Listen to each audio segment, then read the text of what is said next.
we're going to have to do things differently if we want to fulfill the Great Commission. We can't do it the old way. Because dependency kills movements. Jesus said, a disciple's not above his teacher. It's enough if the disciple become like his teacher. So here's Jesus, and I want to show you how we create dependent people. I'm going to try and be like Jesus, but I will fall short. And then I'm going to make a disciple who will try to be like me, and they will fall short. And then they'll make a disciple that will fall short. Do you see a pattern here?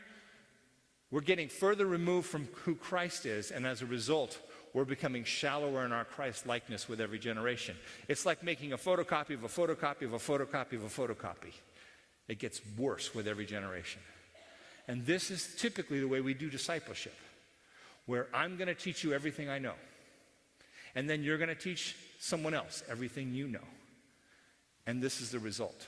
What we need to do is change it entirely. Here's Christ. I'm going to be like him as best I can. I will fall short, but just a little.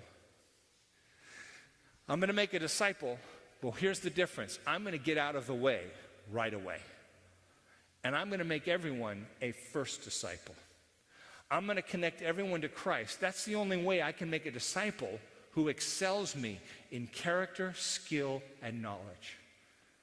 That's the only way you can multiply 4, 10, 15 generations and maintain purity in the disciples, in the churches, is if everything is connected to the head, which, by the way, should have been the case anyway.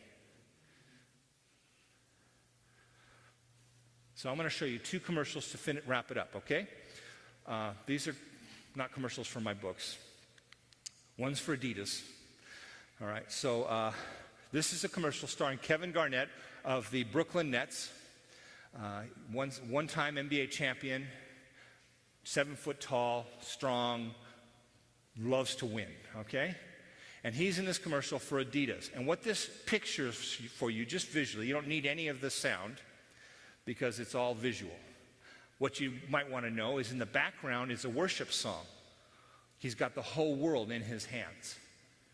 But this is a picture of the kind of leader we're used to, the kind of leader we've wanted all along, who has broad shoulders and can carry us all into the promised land. Imagine, he's got the whole world. Sing it with me. In his hands, he's got the whole wide world.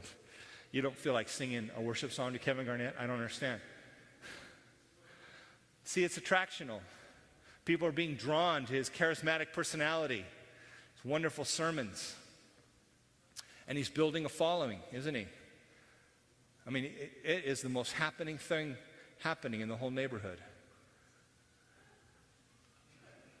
Look at this. It's growing. It's seeker sensitive, but only to a point. You have to really want to commit.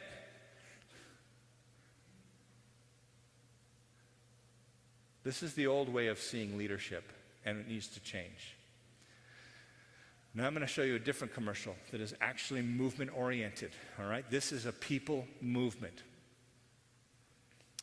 It just has music in the background.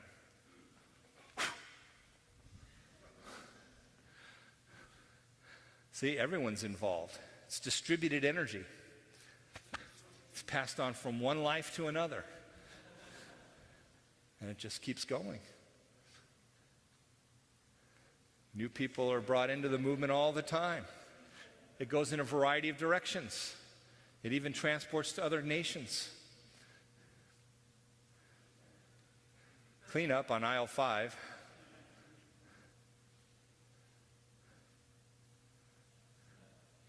This is what a movement looks like. And everyone is important. Everyone plays a role. One person gets out of the way, and it stops a whole chain. I'm going to stop the commercial before the beer ad comes on because this is liberty. I wouldn't want to advertise alcohol here. That's what a movement looks like. To do that, you have to be less important and make Jesus more important. Can we do that?